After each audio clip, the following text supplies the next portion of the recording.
So typically बायका सांगतात, sir मी एवढं काम करायचं आहे आणि आता थोडं काम केलं की थकायला लागलं. एवढी चिडचिड होते, एवढं थकायला होतं. टिपिकली संध्याकाळी किंवा रात्रीच्या वेळेला टिपिकली चेहऱ्याच्या भागाला तिला एकदम गरम होतं.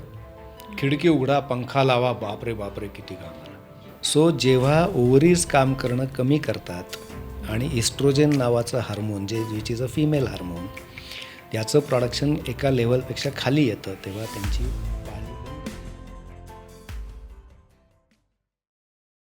मेनोपॉज हा किती वयात येतो, काय चेंजेस होतात आणि त्याच्याकडे कसं लक्ष दिलं पाहिजे, कसं बघितलं पाहिजे?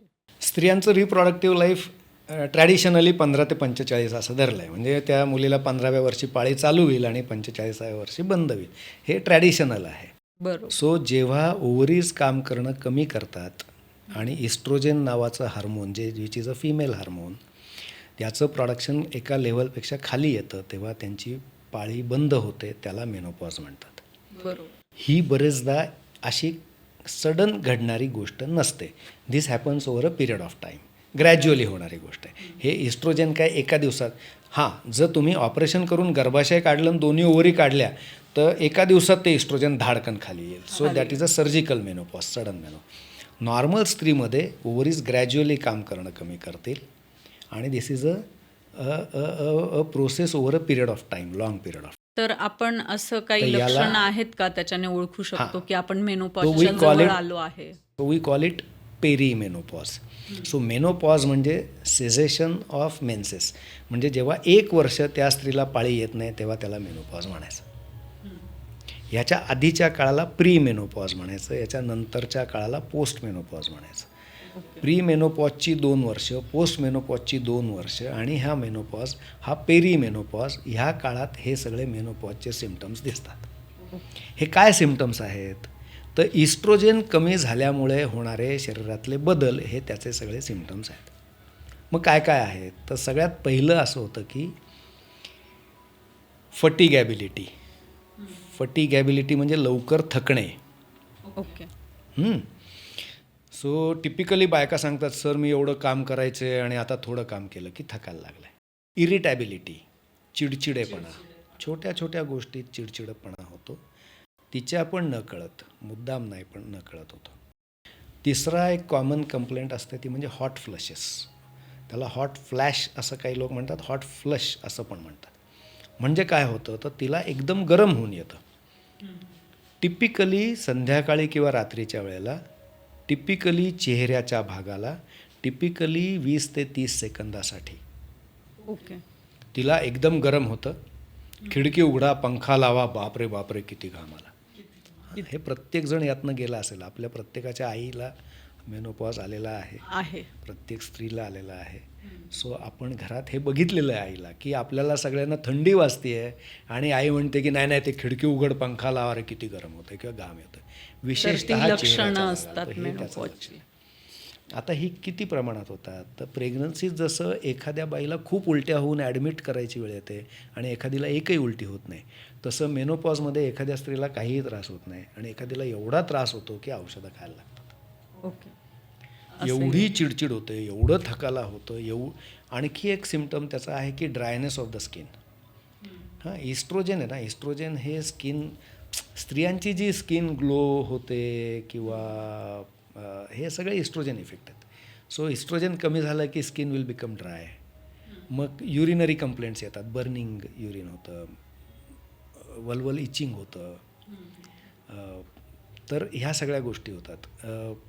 इमोशनल लॅबिलिटी, इमोशनली लबाईल होतात, म्हणजे अतिशय हळव्या होतात, भावनिकदृष्ट्या भयंकर हळव्या होतात. मिनटाला रडायला येणं, हुरहुर वाटणं, अनामिक भीती वाटणं, या असेसारखे बदल. सो ही मेनोपॉजची लक्षणं आहेत सर्वसाधारण. मग आणखी पण आहेत गोष्टी लक्षात न राहणं, शांत झोप न लागणं, डोकं दुखणं, अशा पण बऱ्याच गोष्टी. म्हणजे एका स्त्रीच्या आयुष्यात किती बदल होत असतात आणि किती रॅपिडली होतात, ते फिजिकली होतात, मेंटली होतात आणि ती फार भयानक परिस्थितीतूनही नाही, आता जात हे फार असते. फार ह्याच्यामध्ये खूप फॅक्टर आहेत. ओके. हां, आता ह्याच्यामध्ये आता तिच्या दृष्टीने आपण विचार करू. म्हणजे तिला आधी एवढं काम करायची, आता थोड्या थोड्या गोष्टींनी थकायला होतं. तिलाच कळत नाही आपली एवढी चिडचिड का होते. का होत? बरोबर. दुसरं ना, तिला असं फिलिंग आहे की आता माझी पाळी जाणार म्हणजे माझं तारुण्य सरणार आणि म्हातारपण येणार. बायकांना आपलं दिसणं आणि याचं फार जास्त सगळं त्याचा फोकस असतो. तिला ते फिलिंग म्हणजे तिला त्याचं डिप्रेशनच येतं की अरे आता आपण म्हातारपणाकडे झालो. त्यामुळे शिवाय मी म्हणलं तसं स्किनचा हे जातो, ग्लो थोडा कमी होतो, ड्रायनेस येतो, सो ॲट्रॅक्टिव्हनेस कमी होतो. तिला ती सारखी भीती. ह्या सगळ्यातनं ती लवकर थकते आहे, आपली कपॅसिटी कमी व्हायला लागली. बरोबर. का होतंय हे कळत नाही, कळत. म्हणून ती अनामिक भीती, हुरहुर, मध्येच रडायला येत आहे. सो ह्यातनं ती चालली आहे. हां, आता तिचं वय आहे आपल्याकडे ॲव्हरेज एज सध्या 48 धरलं जातं, 45 ते 50 धरा. पण बऱ्याच लोक आम्ही बघतो 52, 53, 54 वगैरे पण. आणि कधी कधी थोडा प्रिमॅच्युअर मेनोपॉज असतो, 40व्या वर्षी 42व्या वर्षी पण येतो. ॲव्हरेज वय 45 ते 50. आता ही जी 45 वर्षाची बाई आहे, हिला 1 किंवा 2 किंवा 3 मुलं आहेत जी की 15 ते 25 वयोगटातली आहेत. बरोबर. आता ही 15 ते 25 म्हणजे आपण मागच्या याच्यात बघितलं की ॲडोलसंट एज ग्रुप आहे. बरोबर. ॲडोलसंट एज ग्रुपचं एक सगळ्यात महत्त्वाचं लक्षण आहे रेबेलियन, म्हणजे बंडखोरपणा किंवा विद्रोहीपणा. हां, आता हिची चिडचिड होते, ही त्या पोराला रागवते, तो उलटं बोलतो आणखी.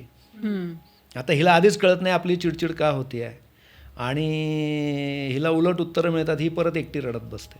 बरोबर. हां, आता सगळे कॉन्फ्लिक्ट होत. हां, आता घरातलं सगळं वातावरण बिघडायला लागलं. म्हणजे ही त्या मुलासाठी किंवा मुलीसाठी 3 वाजेपर्यंत जेवायची थांबलेली आहे.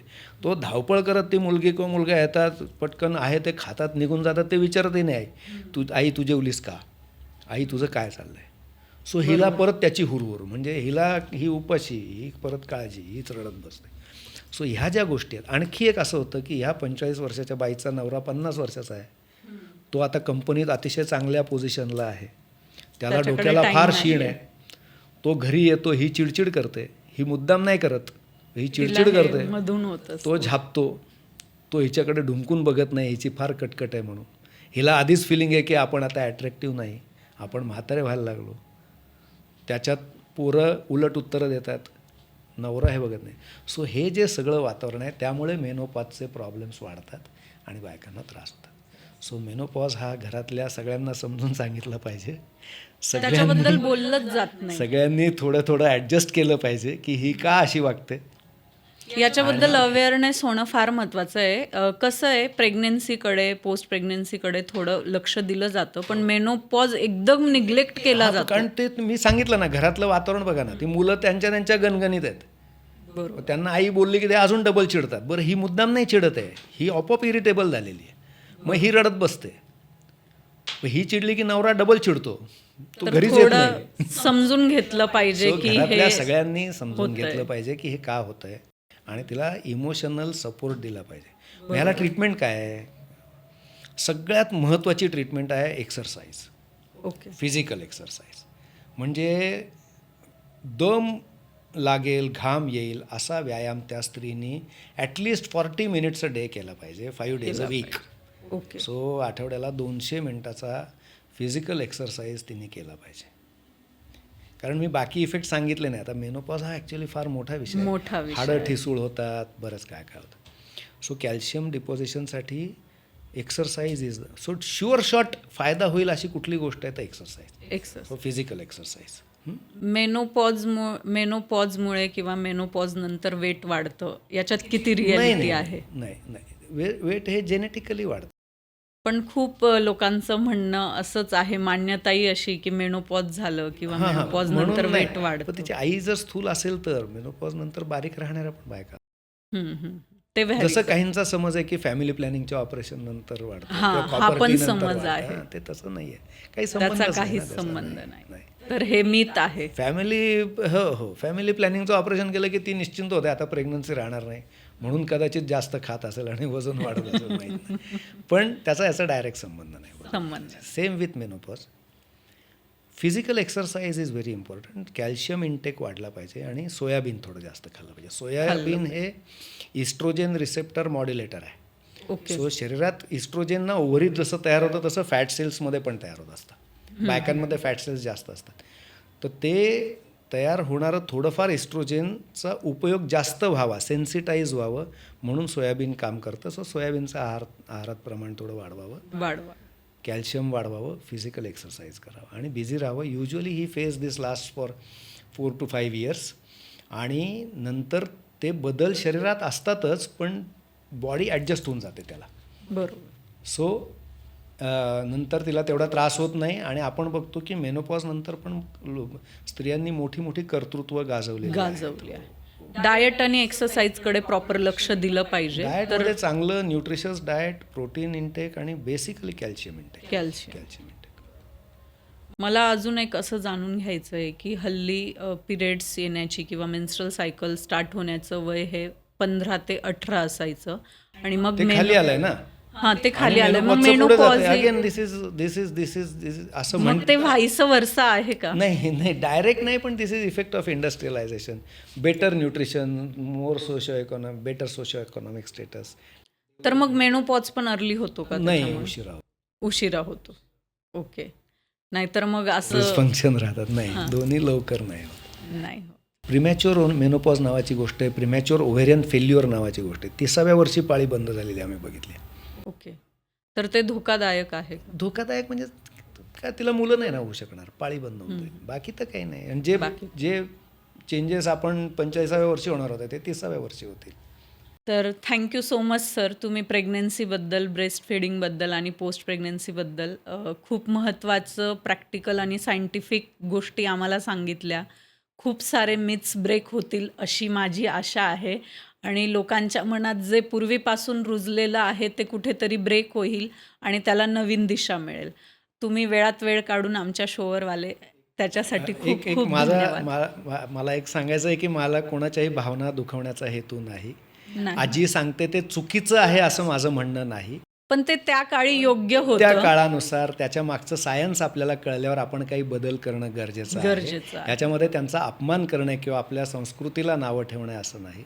गर्भसंस्कारात सुद्धा त्या स्त्रीची काळजी घेण्याला फार महत्त्व आहे, पण त्याच्यामुळे बाळ तेजस्वी होणं वगैरे हे खोट्या आशा दाखवून दिशाभूल नाही करायला पाहिजे. ह्याला नको एवढीच इच्छा आहे. कुठल्याही याच्या विरोधात नाही, पण समजून उमजून आपण शास्त्रीय दृष्टिकोन ठेवून सगळ्या गोष्टी केल्या पाहिजेत. ह्या उद्देशाने या सगळ्या गोष्टी एक प्रॅक्टिकल विचार केला पाहिजे आणि प्रॅक्टिकली सगळं काही सायंटिफिक. शिवाय या पॉडकास्टमध्ये, या शोमध्ये सांगितलेल्या गोष्टी या वैद्यकीय असल्यामुळे आपापल्या डॉक्टरशी चर्चा करून त्यांच्याशी तपासून घेऊन मगच या केल्या पाहिजेत, असा एक सल्ला असेल. कृपया सेल्फ मेडिकेशन करू नका, याच्यावर आधारित काही करू नका. आई होणं म्हणजे परफेक्ट नाही, तर दररोज नवीन काहीतरी शिकणं असतं. जर तुम्ही आई असाल किंवा आई होणार असाल तर हा एपिसोड तुमच्यासाठी नाही, तर फक्त घरातल्या प्रत्येक व्यक्तीसाठी आहे. कारण अवेअरनेस हीच नवीन जनरेशनची सुरुवात असणार आहे. तर लाईक, शेअर आणि सबस्क्राईब करायला विसरू नका. मी आहे मीनाक्षी. पुन्हा भेटूया नवीन एपिसोडमध्ये. Thank you so much.